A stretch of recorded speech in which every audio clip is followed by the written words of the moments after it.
Sebastian here. Great. Oh, whoops, this meeting's only been in. There. I think we're all here. All right, great. Okay. Are we, everyone's in? So we should pin our panelists up. So that's.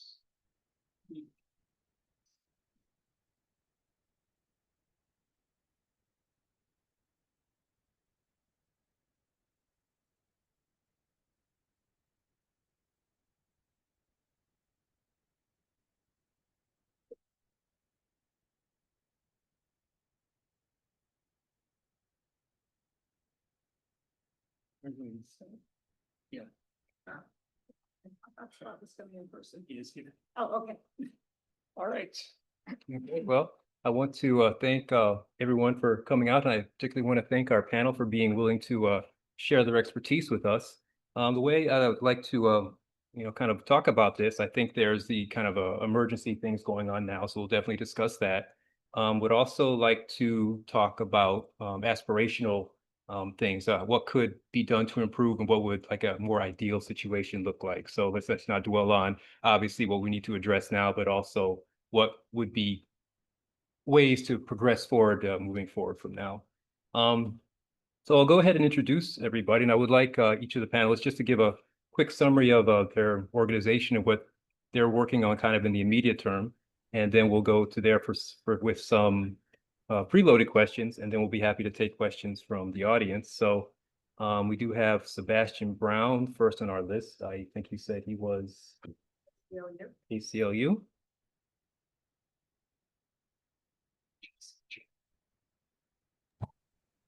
Hello, hello. Can you hear me okay? Yes, sir. Yes, sir. I'm driving. Would it be possible for can you bump me to last on your list? Happy to do so. Give me a We'll second. come back. Okay, We'll thanks so come much. Yep. Okay. Kate Sugarman from Doctors for Camp Closure. Hi, thank you for inviting me. I'm Kate Sugarman. I'm a family doctor. I work in Washington, D.C. and Columbia Heights. My patients are mostly immigrant, many with undocumented status. And I live in Maryland, so some of my political activism is in the state of Maryland. And Doctors for Camp Closure is a group that started during Trump 1.0. And it's a group of doctors, healthcare workers, students, retired people, allies, you name it. And during Trump 1.0, we were mainly focused on using our privilege and our white coats as, a tool for activism and talking about our basic premises are justice for our immigrant neighbors and justice for our immigrant communities, an end to ICE camps, the ICE jails, and also no deportations. And we did have some success. We lobbied Congress. We did a lot of demonstrations, and we segued during Trump 1.0 and during Biden, using our medical knowledge to advocate for people in ICE jails. The people in ICE jails were being denied medical treatment if they were at risk of dying from COVID due to coexisting medical conditions. We wrote hundreds of letters getting people out of ICE jails. It worked. We also now use students to review medical records, so that can really amplify our efforts.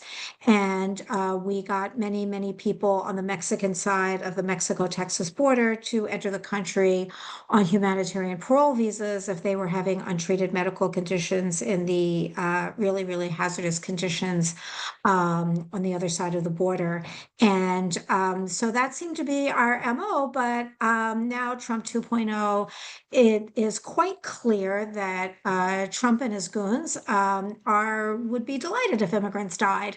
A humanitarian way that we used to keep people in the US was, if a certain individual had a medical condition that could not be treated were they to be deported, that could be a reason to keep them in the US where they were getting their medical treatment. Well, we see children, who are getting chemotherapy being abducted and sent out, not using the word deported. Deported is a legal process.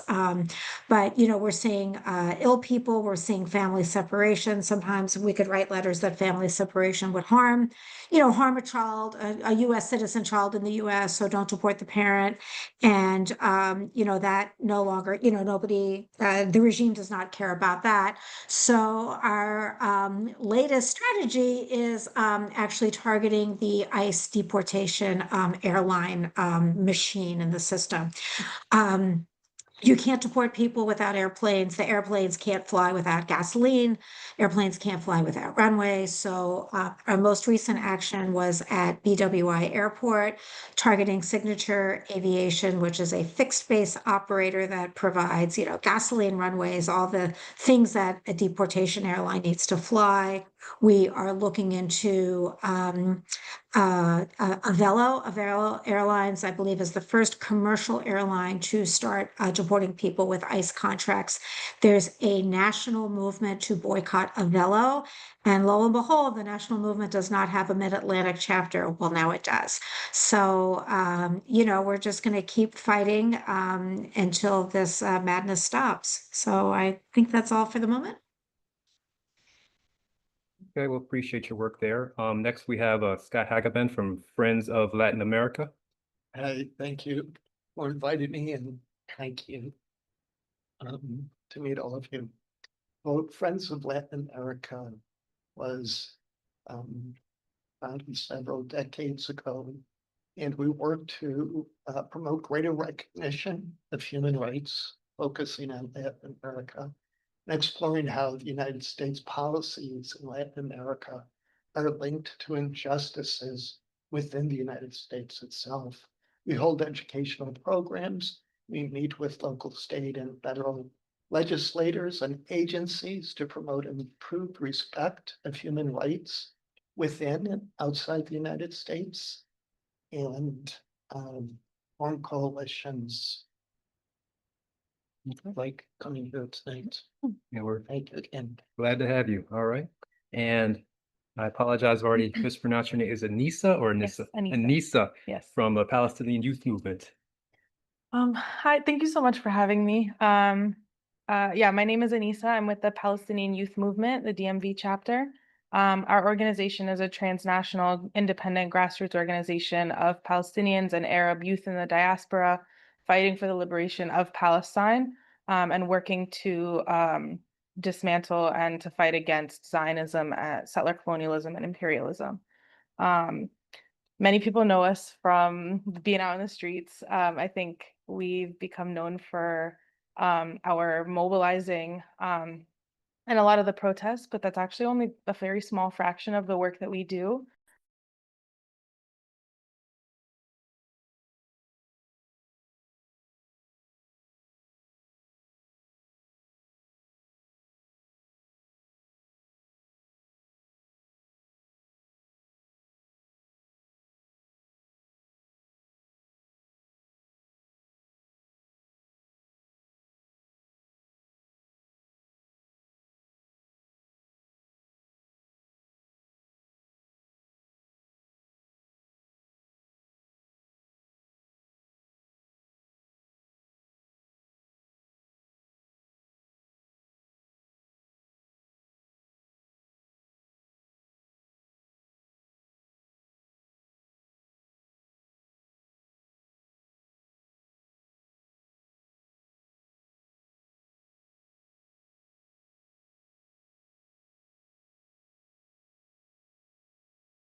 And we've actually been able to disrupt, I believe, two of the actual, like actually cutting off like the supply chain, actually being able to interrupt which ports they can go to now, because there's been so much popular support and resistance against, you know, this large company that's been profiting off of the genocide in Gaza. So that would be the first one, is the Mask Off MERS campaign. The second one is more of a tangible action item for everyone. So right now, we are asking for everyone to sign the anti-genocide pledge. So what the anti-genocide pledge is, essentially, um, it's a pledge that lists out what central demands that we can all get behind and we can all unify around when we talk about us being against the genocide in Gaza. And so this is an international pledge. It's not only for people here in the US, but we've had a lot of support from people in Palestine, both in Gaza and in the West Bank, and in all of occupied Palestine. And again, internationally, a lot of like former political prisoners have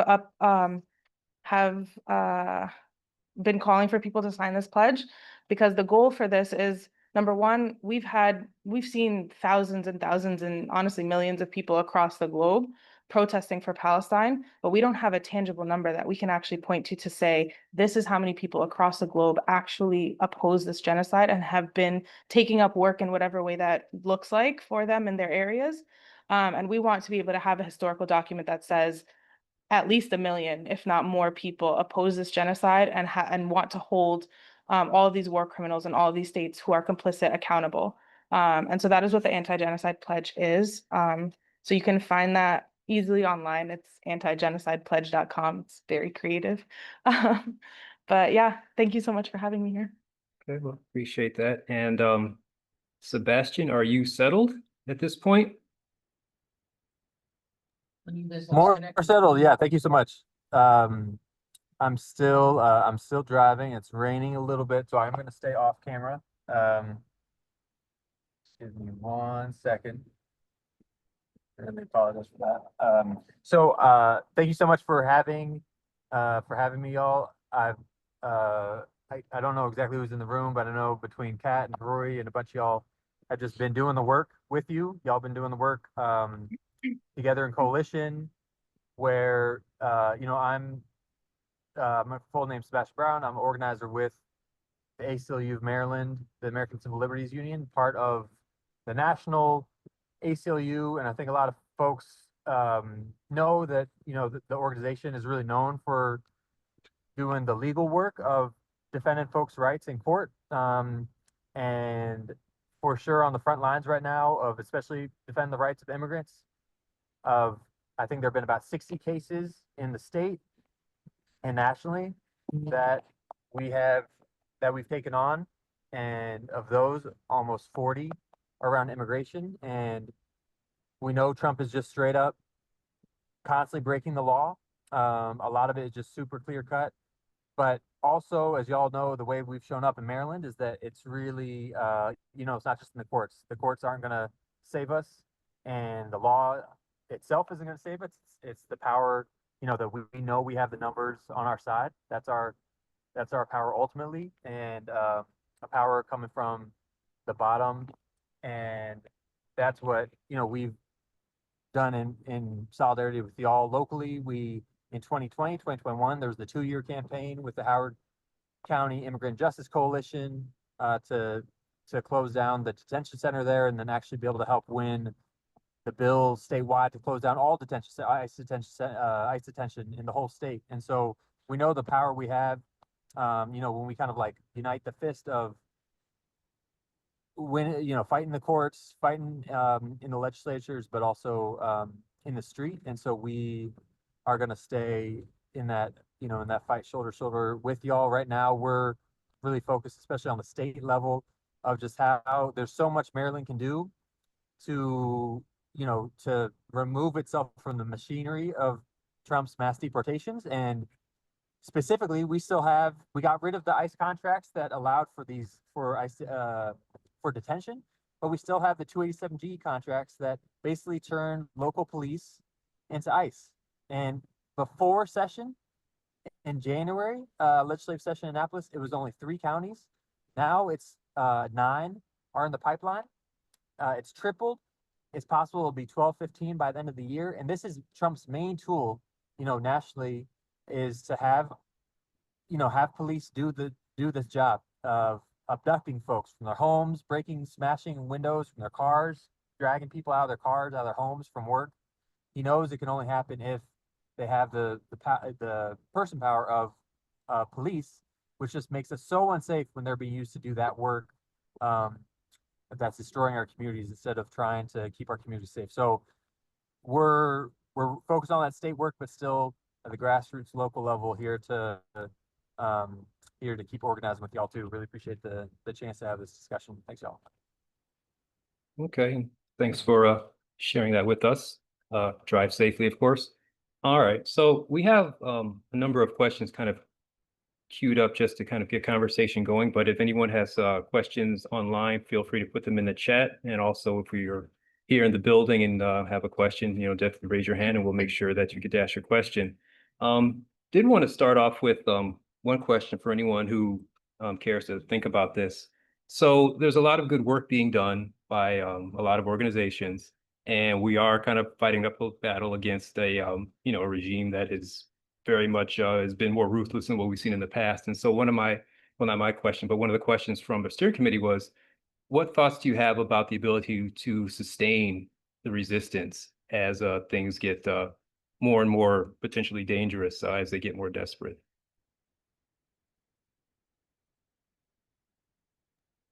I'm happy to speak up. Mhm. So I organize with many, many different groups, and I will be speaking now in answer to the question about a group I'm active with called Free DC. So the group only started or was revived with Trump 2.0 and with the goals of, DC independence, liberation, and also the rights of everybody in DC. And it works out for me because I work in DC. And if you can recall, it was maybe 6 weeks ago, it's really, really fuzzy, maybe a month ago, there was a rumor of that ICE was going to be doing DC restaurant raids. And the level of organization was fantastic, really, really. The rumor came out on a Sunday night. By Monday afternoon, we were out flyering restaurants, like crazy, just flyer, talking to restaurant workers. We had amazing legal trainings, and these trainings are often happening like at 10 o'clock at night. You get the rumor, you go out, and and one thing that was really powerful is that the lawyer was saying that your silence is your strength, and you don't have to answer questions other than, now don't quote me, I'm not a lawyer, but don't you don't have to answer other than your name. You don't have to answer the question to an ICE agent unless they have a warrant signed by a judge, which I'm sure we've all heard the deal. But the other thing they were saying that seemed really helpful is, the restaurants should have designated private areas. So typically, let's say the kitchen, you put up a sign that says employees only, restricted access, do not enter, things like that. So the only person interacting with the ICE agent is the restaurant manager. All the other workers are back in the kitchen behind that restricted door. And what they kept telling us is, tell the restaurant workers, do not run out through the back door. Just stay in that protected room. And because if people run away, I believe ICE can grab them. It's what's called probable cause or something like that. And we just panned out through the streets. I had a buddy with me, and she actually walked into a restaurant during a raid. The man behind the counter stayed silent, and the guys finally gave up and left. So the power of community, the power of organizing, it helps in an urban area because things are closer, close together. So rapid response works out well when you can walk outside and do something. But the level of organization, camaraderie was really, really powerful. And we've stayed as a group. This work is very, very draining, but we try to stay together. I think there's going to be like a meeting in a park in 2 nights. So we're really trying to maintain each other's spirits. DC didn't have a no kings action because of safety concerns, but, people met in Anacostia Park, which was, very far away from the parade. And so there's been strong community, strong coming together. And, we've really had so far good results. It's obviously probably darker days will be ahead, but this was a good organizing model. Okay, appreciate that. Anyone else? How are you guys keeping your energy and spirits, up in this time? I can go. I mean, it's no secret, the last 2 years organizing for Palestine have been extremely heavy. And that's even an understatement to even say that. And I think in the beginning stages of the genocide, when things were really picking up steam, a lot of people were going into these protests with the mentality of just like, okay, like this protest is going to be it. This protest is going to be the one that changes the conditions. This protest, this action, this project or whatever it was is going to be the thing that like ends the aggression, and ends the attacks on Gaza. And I think we very quickly found out that obviously that wasn't going to be the case, but also that led to a lot of demoralization. That led to a lot of people feeling very deflated, feeling very defeated. We are seeing less and less numbers coming out. And one of the things that really picks people up in those types of moments are when we're most creative with our tactics, right? So if we think back to right before the encampments happened, we were not seeing numbers in the streets as much as we were in the very beginning, right? We were seeing a lot of people kind of, just again, really fall into that like hopelessness state. And then we saw Columbia University go out, right? We saw the SJPs, we saw how organized the students were, and it literally caught like wildfire around the country and actually around the globe. And that was something that you saw thousands of people rushing to their nearest university to participate because it was something that really sparked, like their energy again. It really picked people up, it uplifted people to see students who are really organizing and putting their education on the line for this greater cause, right? Another example is currently right now, we were in another state of just everyone is just really like dragging along, trying to find something to keep pushing and pushing and pushing. And we saw not one, but two different tactics that are happening simultaneously.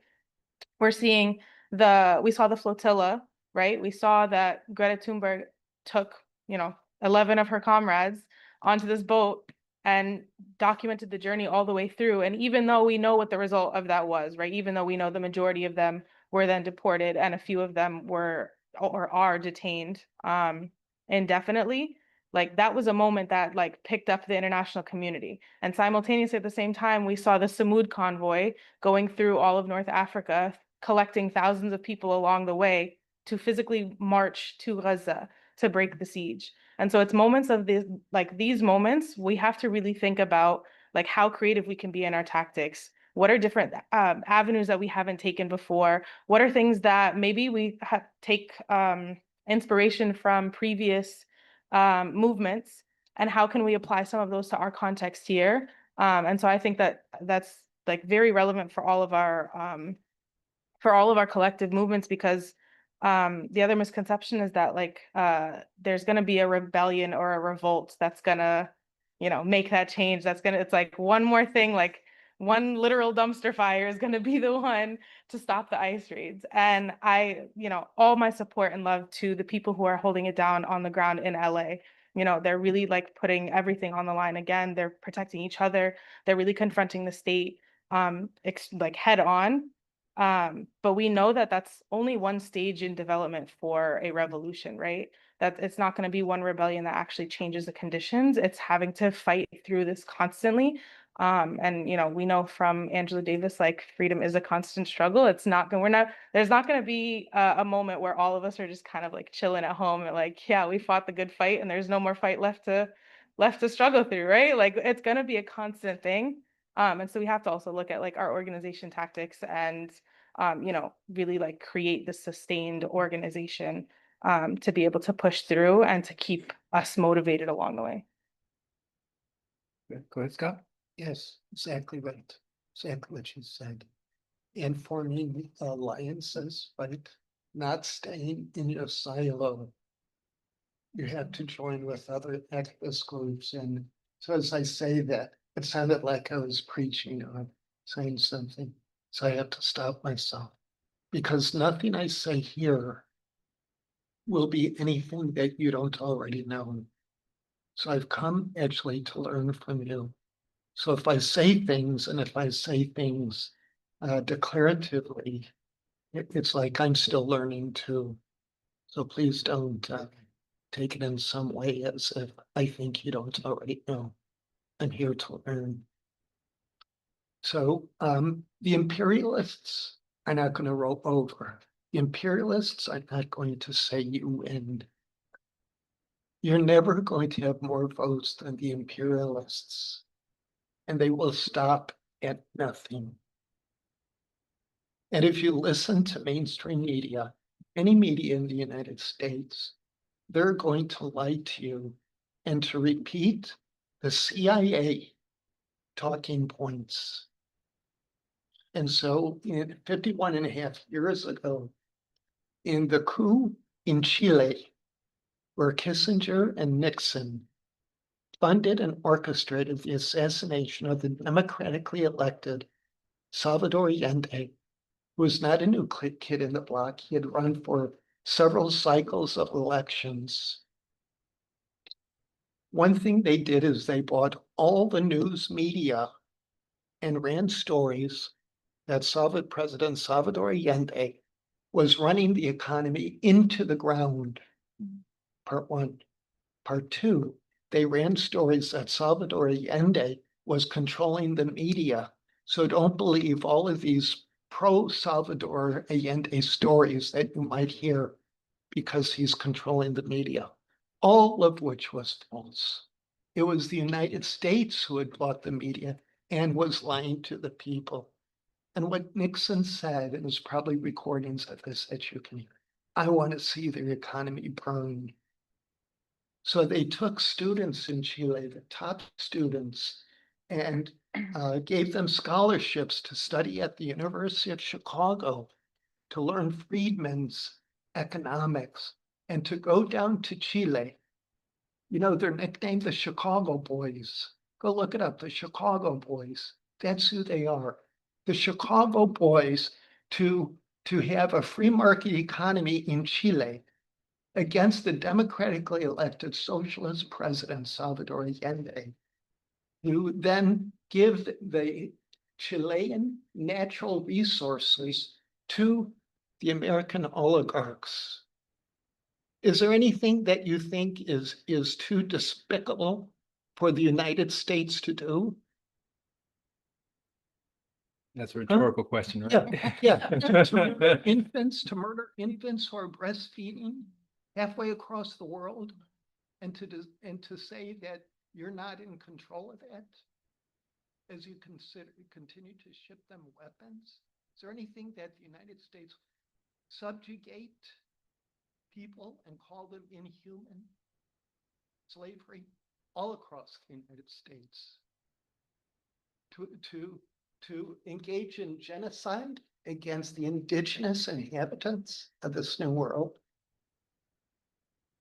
When Latinos come north of the Rio Grande to settle in their ancestral homes, to say that they're immigrants, they're not immigrants. These are their ancestral homes that the United States stole from Latinos. You have to get your news from alternate news media. One more thing. So if I were to tell you that an anti-imperialist, which I would, and socialist, which I would, those are just words. I've been indoctrinated to be imperialist and capitalist. I would look at how I live my life. So what I'm saying is just words. Look at how I live my life. Hang out with people, another declarative sentence, right? I'm here to learn. Hang out with people who you think are living their life in the way that you want to live your life. Imperialists are not going to roll over. It's a hard struggle. And if you just stick to yourself, you're going to get demoralized. But if you form alliances and hang out with other people, you can maintain a group strength and be inspired. So some of the groups that Friends of Latin America hangs out with, Alliance for Global Justice, Americas Without Sanctions, a group that we helped found, Black Alliance for Peace, Code Pink, of course, IFCO, Pastors for Peace, the Nicaragua Solidarity Coalition, the National Network on Cuba, the People's Forum, People's Power Assembly in Baltimore, the Sanctions Kill Coalition, which I want to talk to you about Sanctions Kill, the Task Force on the Americans, UNET, the United National Anti-War Coalition, the Zone of Peace. I want to talk to you about the Sanctions Kill Coalition. Sanctions are a method of war. Sanctions do not kill the wealthy or those in power. Who do sanctions kill? The poor, the elderly, the infirm, the disabled, our infants and our children. That's who sanctions kill. When the United States foists sanctions on other countries, that's who we are killing. That's who I pay my taxes to my government, so that they can kill our infants, our universal infants and children. How do I sleep at night? I sleep at night by coming here to be with you. That's how I sleep at night. And hanging out with these other groups and writing reports. One thing we do is write reports to the United Nations. The United Nations is in the pocket of the United States. They do not accept our reports of in-country first-person experiences, observations of the wonderful things that Nicaragua is doing, the wonderful things that Cuba is doing. And so we don't trust NATO. And so Code Pink as a campaign, say no to NATO. Anyway, I could go on and I apologize. I'm here to learn. Sebastian, did you want to chime in? Yeah, I can just add that I think this question is so kind of at the heart of it, right? Because I think gets to the point of like, how do we not give in? How do we not consent in advance? Which I think from history, we know authoritarian power kind of relies on that folks, that everyday people kind of assume we actually don't have the power that we do, that we don't have the majorities of people that we do. And so I think what both Kate and then also other presenters mentioned, it's almost like I'd heard this analogy of being in a dark room and just kind of grasping around for for the handle to the door and just constantly trying to find the next door to open.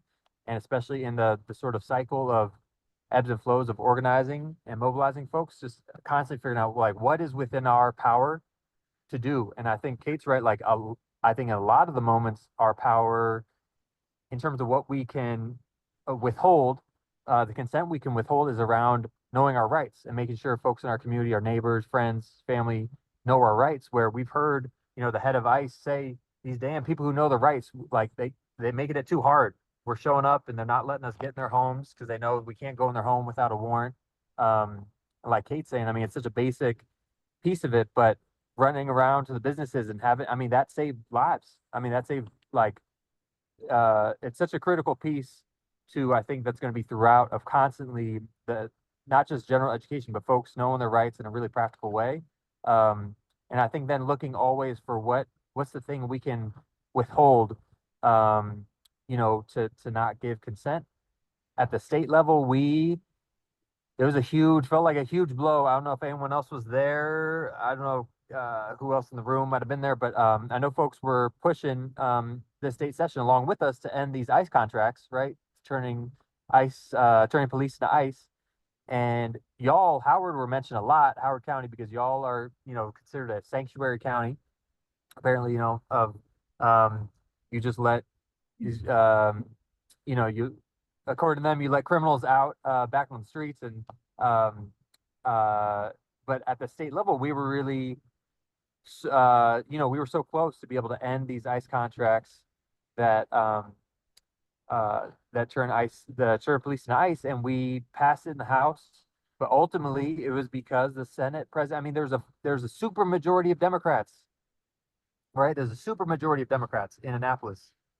And Democrats have the governorship, and still they consented in advance when they decided that they would give in to the threats from Trump that he would withhold money if they protected immigrants and if they passed this bill to end ICE contracts. So we got really close, but ultimately the Democratic Senate president and the governor consented in advance. And they, this was even weeks after Kilmar Garcia, and where we saw this right in Maryland, where this isn't just about, non-citizen folk or undocumented folks. We know this is just the beginning of unraveling due process for all of us, going after anybody, obviously connected to the cause for Palestine and calls for ending genocide, of them targeting political speech to go after folks, to remove status of folks who are speaking out on campus and on this issue. So I think Maryland really failed us at a state level in terms of consenting in advance. And I think so just to say that was really hard to kind of come back from, and then figuring out, like, on a local level, what we can do, what sources of power we have in coalition to kind of keep not just mobilizing the sort of faithful, but really do the deep organizing that a lot of y'all already do, of, having the organizing conversations to understand what are folks' interests, what skin in the game do they have, and how do we build them into the coalition? How do we organize them? And that's the only way we're going to keep growing. And there are going to be a lot of moments between campaigns. And that's where I think the, sense of community and connection y'all are talking about is so important. But there's always something we can do still within our power. And I think it's just constantly finding, in coalition with y'all in real time, finding what those sources of power we have, whether it's at the local level, state level, or if it's doing the sort of community education, just to constantly know our rights and be able to defend ourselves and our neighbors in real time.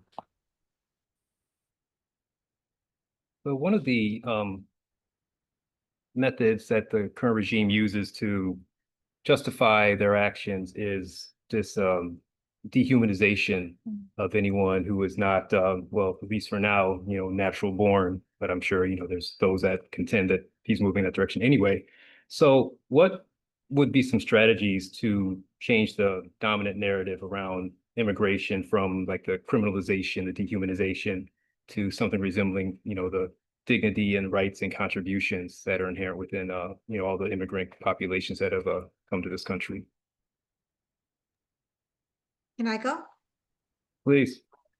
One thing, a movement that's been helpful that I joined is the model of mutual aid. And, it's like a "we keep us safe" kind of model. I believe stemming back to the Black Panthers. I don't know if it's earlier than that. And, I know mutual aid started to get very strong in DC during COVID, when the government clearly wasn't doing what it's tasked to do, protecting its residents. But I joined mutual aid. If people remember, I think it was exactly 3 years ago, the buses started rolling in from Texas. Governor Abbott thought it would be cute to, send buses of migrants to literally to the nation's capital. And we just started like at 6 a.m., showing up to greet the buses. And then a very organized framework started. And so it's MISMA, Migrant Solidarity Mutual Aid. And we're very active on Instagram. I think DC Migrant, something like that. I'll look it up when I'm not talking. And, it's a very powerful model of working with our immigrant neighbors. We have adopted the word, whenever we're talking about an immigrant, when a situation comes up, we use the word compa. So like a compadre or like a comrade. So, if a situation comes up, there's, we talk about the compas, and we now have like a volunteer legal clinic and, all different, a furniture committee and a free store and all kinds of things. But it's really been a great organizing model. And then you've got this large group of people. So for instance, the Democratic mayor of Washington, D.C., who, presides over a 100% Democratic D.C. City Council, Mayor Bowser snuck into the budget, removing D.C. as a sanctuary city, just snuck it in. A budget is a, you know, a financial document. She snuck in, this was only like a week or two ago, snuck in removal of DC as a sanctuary city. And she also put in, DC is one of the few places in the country where immigrants without status can get basically full health care. It's like a full health care insurance called DC Healthcare Alliance. Well, she ripped that out of the budget. It's been there for 25 years and it works. So, you know, through mutual aid and free DC and all these different groups, you know, it's been a powerful organizing tool. But the philosophy of of mutual aid, as we always say, you know, solidarity, not charity. And you know, these are our neighbors, our family members, our coworkers, and we're not backing down.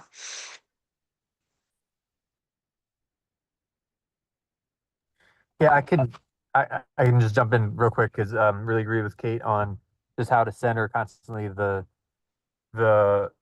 folks themselves, the leadership of people directly impacted, most impacted by this, family members who are being abducted and who are in detention, maintaining them kind of the center of the work. Obviously, what's so hard in coalition right now and doing the work is that folks under such threat, how to then have ensure safety and security for folks to be able to participate, and so but still maintain contact with the humanity of those folks who are most impacted. So I think continue to be in contact with, whether it's directly or with groups who can then lift up those stories. And also from Kate, I was just thinking about, I know around rapid response, the mutual aid piece, and around rapid response, I know in Howard County, y'all are actively already doing or looking at kind of building out more of a rapid response network.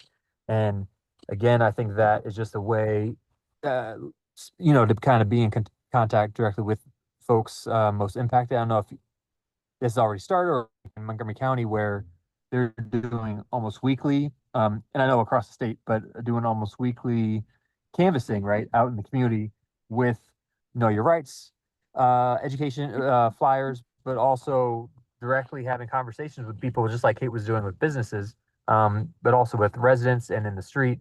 And I think just constantly finding ways to talk to folks directly. But these rapid response networks are going to be crucial, especially again, figuring out like what we can do in between the campaigns and in between the sort of big fights. I think the rapid response piece is going to be, it might ebb and flow too. We know there have been times when it's quiet, it's picking up now, but again, doing the education, the preparation, training, the kind of building out of the structure to have those networks in place when we need them.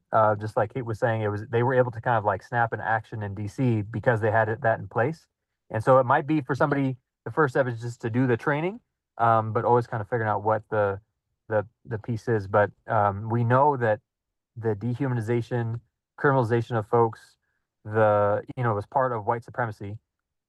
What we're seeing against immigrants is against Black and brown folks specifically, and to scapegoat all the problems onto folks. So constantly trying to like connect with the humanity, whether directly in solidarity and coalition with folks or through stories, and these mutual aid and rapid response networks as ways just to try to, especially when there's so much concern around safety, try to be in relationship with folks directly.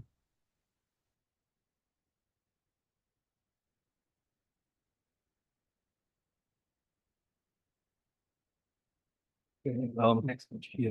So I wanted to maybe continue along that path. So assuming that we, are able to change the narrative. I mean, there are clearly other countries do this better than we do. If we were to take some lessons from them, what could our immigration policies and process look like that would remedy and mitigate some of the issues that we're seeing nowadays?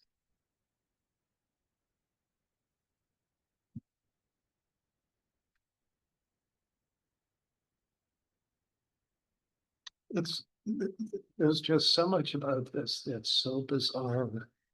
But in a sense, the previous question, one thing that I do is look within myself to indoctrination that started when I took my first breaths and have continued to this day. And the indoctrination is going on in any movies I might watch. just going into the supermarket to see how things are geared towards people who look like me, white people, right? Why not Spanish? And I've been studying Spanish, so um, why aren't things in Spanish?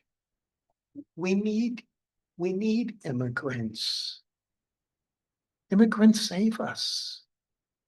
Most new jobs in the United States are small businesses. Who hires? Who's working for small businesses? The United States has an insufficient birth rate. The immigrants who work, who don't have documents, still pay into Social Security that they won't benefit from. They pay taxes.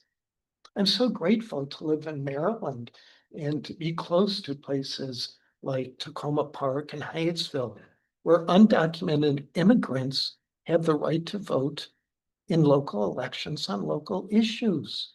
It's wonderful. So this whole notion, this whole conversation is, what universe are we in? It's so bizarre and it doesn't make any sense at all. Thank you. I can go. I think we have to like really tie in like the root cause, like you had mentioned earlier, and really make sure that like anything that we do in this moment is, or any of our work, like we're centering the fact that like most of this, if not all of this, is a cause of imperialism, right? And we have to understand like how imperialism works, what it even is, like imperialism as this world system that is part of global capitalism. And reflecting on like why the US is the way it is, why we're seeing, I think, the only country doing like mass deportations in this way, because it's trying to maintain its economic and military dominance across the world. And so in kind of keeping that, like not even keeping it in mind, but really like rooting this cause and this issue in the fact that um imperialism is the reason that immigrants had to come here in the first place, right? So if we're actually addressing the root issue, then we're not only treating people who are being deported or detained as individual cases, right? Of course, it's important to understand the details and the intricacies of each person's case to be able to combat the state and how they're being targeted, but also to see this as a larger picture, because that's how they are able. And going back to your earlier question about like the dominant narrative is they want to paint each individual person as a criminal for their individual actions, so that when you try to tie this back to the larger issue, it's like, well, this person's case is special. This person's case is the exception. This person's case, and they try to like pick apart those details while they're also painting the whole like community as criminals or as whatever it is. So I think when we address imperialism as the root cause of the immigration crisis in the United States, we actually address like why people had to leave their countries in the first place. We address the exploitation of workers across the globe that caused these economic crises in their home countries to begin with. That's causing the economic crisis in the United States right now, right? And so I think that's again, like in order to actually address that, I think that that would actually like tackle the issue as a whole. And I think going back, like using Mahmoud Khalid's case as an example, if you read his first letter, his very first letter to the public, right? The first words that he really said after he was detained, number one, I think in like the second paragraph, he talked about one of his cellmates, a Senegalese man who he had met from being detained together, and talked about, the like his case and why he was there and how he was targeted. And he goes back and he talks about Gaza, and he centers Gaza in his letter. And then at the very end, his final sentence acknowledges that he knows that this moment is transcending his individual circumstances. Like it's not just about him as one person who has been detained. It's about everyone who's being detained, and the reasons for that are all from that same root cause. And I don't have any like huge, great examples of countries that have good immigration policies. But I think one that we can kind of look at was Cuba, for, granting political asylum and refugee status to, US civil rights fighters. And they actually, when Donald Trump called for them to return Assad Shakur, they literally said the US has no moral or legal standing or foundation to even like ask for that, to even call for that. So I think like understanding how imperialism is impacting all of our communities, like gives a stronger foundation to our movements, to be able to actually combat like the issue of these individual cases of people who are being deported and kidnapped, um, just to be thrown in these mega prisons, um, away from their families. Check the chat for any questions real quick without a hand up. No, I have a bunch of questions. I'll try to limit myself so everybody else can have a chance, but, one of the things that I see is that I don't see anybody running for office.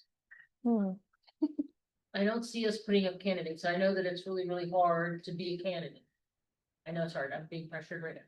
But the one system that we have, this is the system that we have. This is the system that we've inherited. I mean, like, I'm really concerned about Maryland. I'm very concerned about Maryland because we are a blue state. We are totally in the clutches of the establishment, which is oligarchs.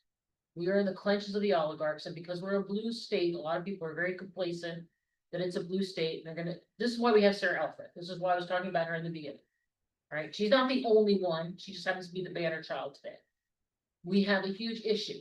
I called her office every single day for months and said, why are you not doing what AOC is doing? And AOC I don't want to put her on a pedestal. She's a human being. She's not without flaws. But what she was doing every single day was educating her community on what their rights were. All the things that you guys were talking before, Sarah Alfred didn't do any of that. All of it just seems like, except for Chris Van Hollen, who actually did do something, none of them are really doing anything. So where are the candidates coming from?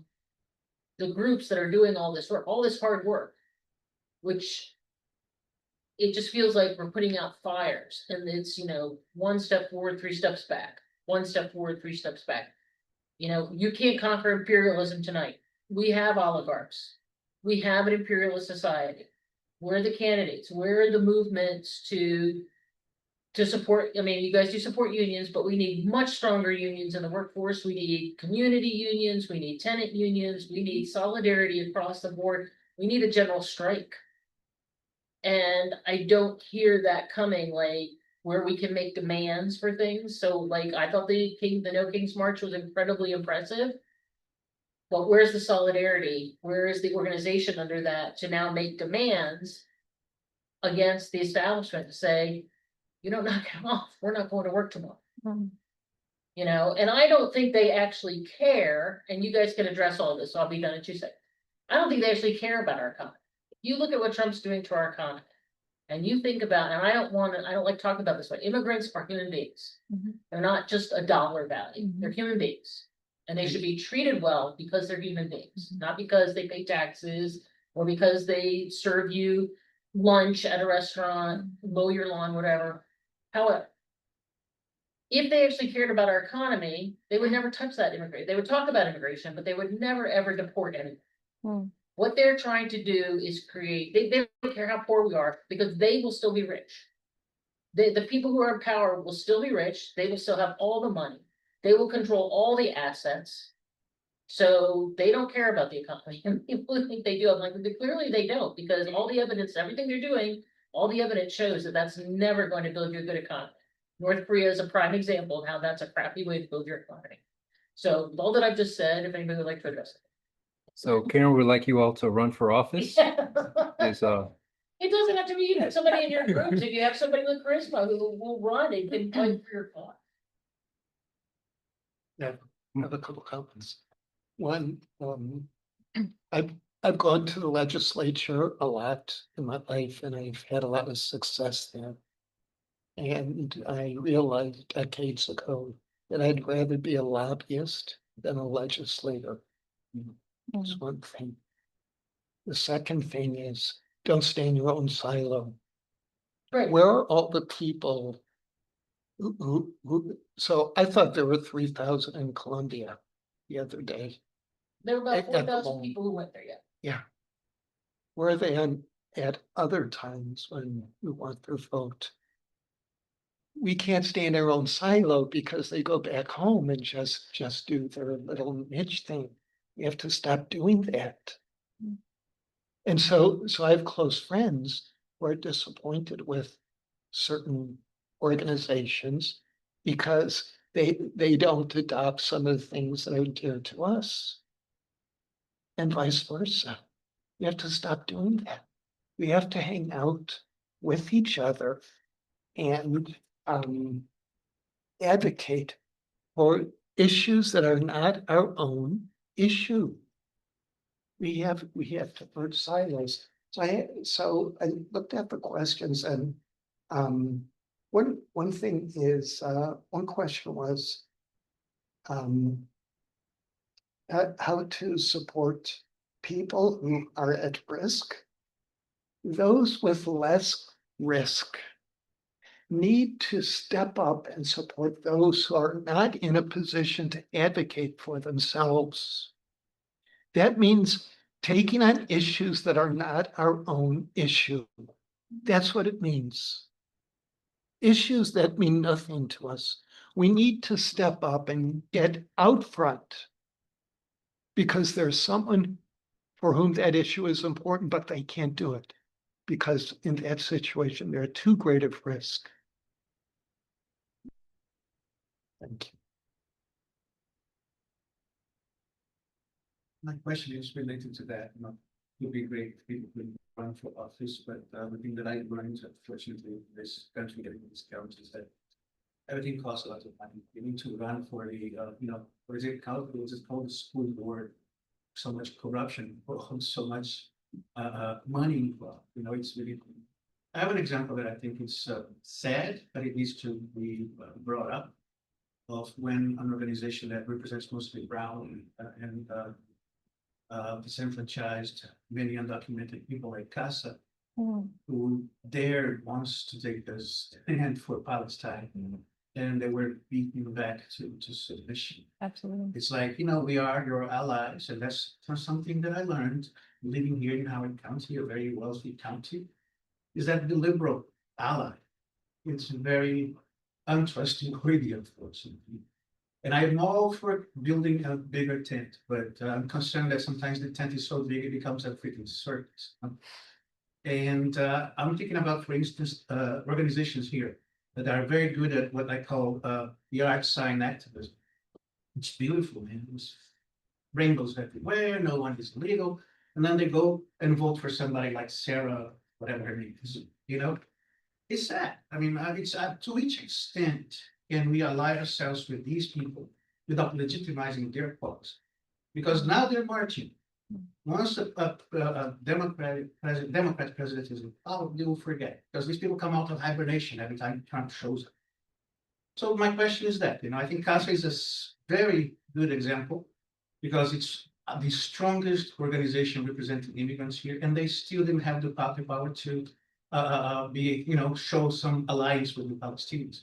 They became shameful, honestly. When an organization that is representing people like us, the brown, the immigrant, the poor, the disenfranchised, become too dependent on liberal organizations, eventually they're going to say, hey, you went too far. Shut up and dribble. Or in our case, shut up and pick the freaking tomatoes. Yeah. So how do we do that? How do we build this tent, this coalition without conceding too much and becoming just pawns? The organization that was mainly behind this march, the No Kings thing, it's one of those organizations, extremely mainstream Democrats, extremely corporate Democrats. How do we march with these people, knowing that their agenda is always a little iffy, without legitimizing? Many times when I come back to work, that bridge on Gorman Road, that's my neighborhood. And I see this organization like with their flags, and there's always a Ukrainian flag because they seem very concerned about that. I wonder, what if I infiltrate this? What if I show up with my Palestinian flag? Will they welcome me? I don't think so. I don't think so. Those are legitimate concerns. I want, us to take advantage of as many allies as we can. But money plays a huge role here. And I think in the case of CASA, they were intimidated because they rely a lot on donations. And how much can we become so interdependent with this kind of organization without losing, our own spirit, our own principles of this, It would be great if people coming out of, your own movement and, grassroots immigrant movements that have not been co-opted by, the bourgeoisie of this state, could run for office and have a chance at it. I don't see it happening, unfortunately, because I've seen the way things are going.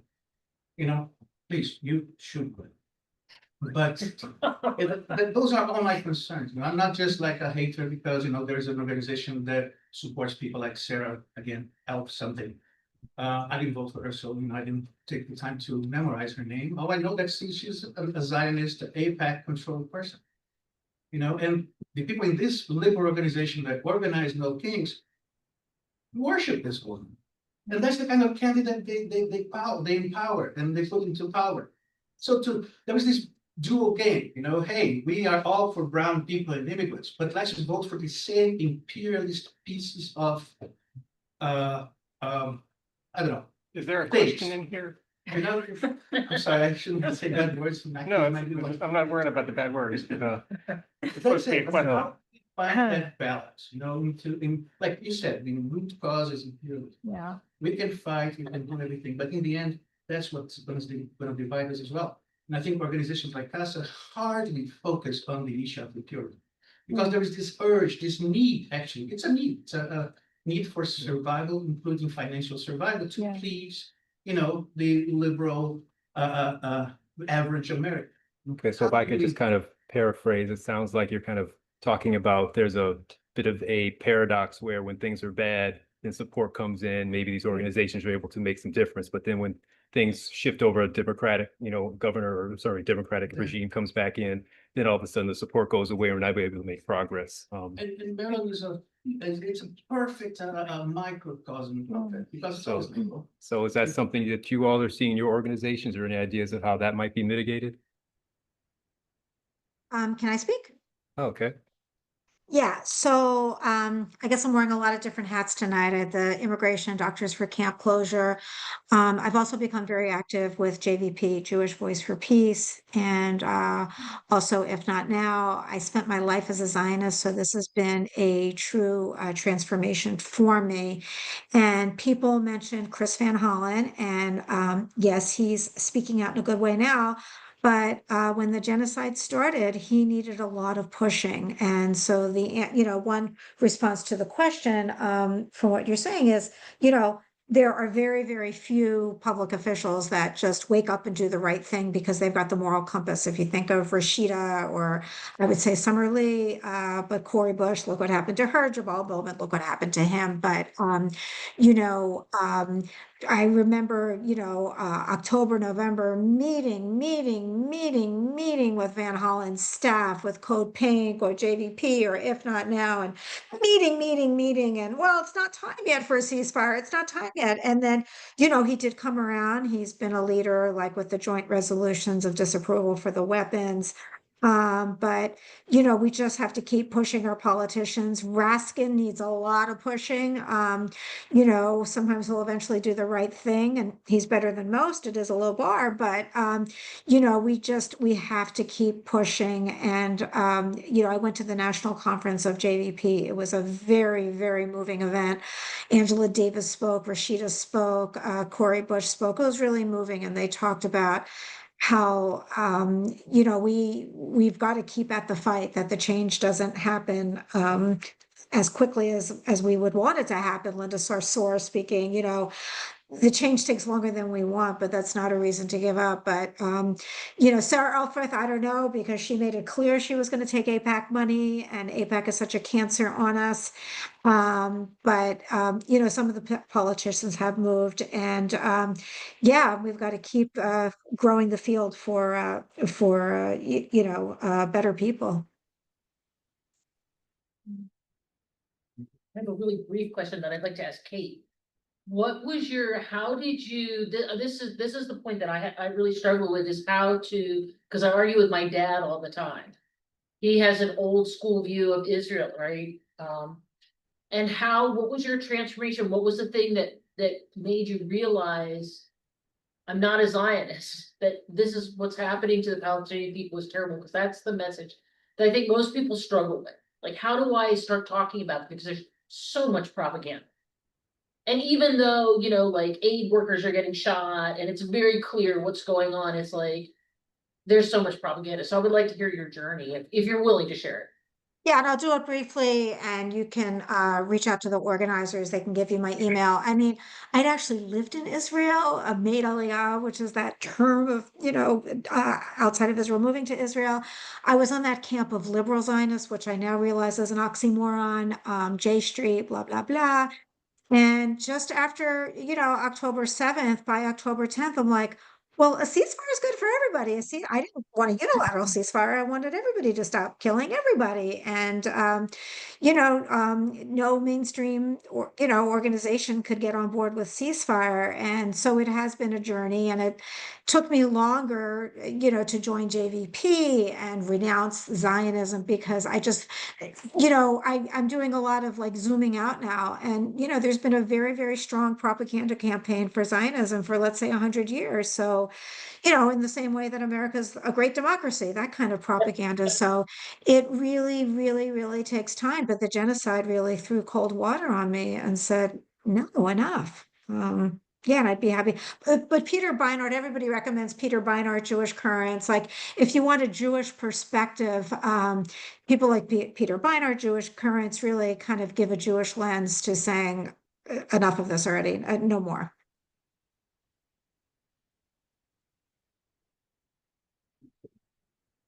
Would anyone else want to get into that?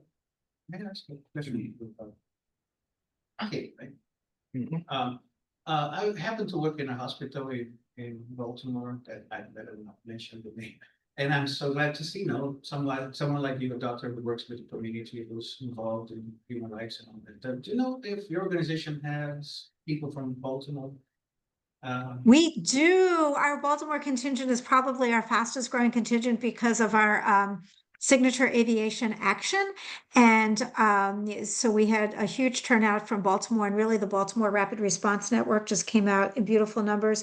And we're really looking to expand our solidarity with the labor unions, because you know, the labor unions, you've got flight attendant unions who are saying, wait a second, these deportation flights are extremely unsafe, pilots unions, things like that. So we've got a lot of union organizers in our coalition now. So we're really expanding in a good way. Thank you. Okay, well, is that a hand up or? Okay. There was something in the chat that. Oh, did I I'd miss be something in the happy to chat? respond to. Oh, Some yes, ones. okay. Um.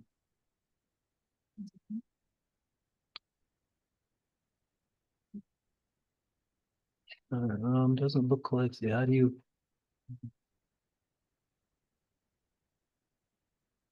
That's interesting. Okay, so I guess I'll just read this, summarize it real quick. I wanted to bring up a phrase that Hong Kong protesters made into a motto: "Do not split." That means that protesters with common aims should not publicly criticize one another's methods. So that's kind of the theme, as far as I think this resonates well with you know, a lot of the topics of community building organizations and supporting one another. So appreciate that, David. And right. So we did say this was going to close down about 8:30. So wanted to make sure to thank all our panelists, Sebastian, Kate, Scott, and Anissa. Oh. And maybe if we get a round of applause from the crowd for coming out to lend them our time. I will just mention just in closing that this will be recorded and hopefully we'll see you next month on I think it was July, right? Not Right. January, July 21st at 7 p.m. So thank you, everybody. For those who are here, please eat all the pizza so we don't have to take it home. And for those at home, and if for those on Zoom, if you come up next time, then you can have some pizza too. So thank you so much for your time. Have a good night. All right, good night. Thank you all. Thank you for hosting. Yeah, Princess, I'll see you guys later. It's not. Thank you.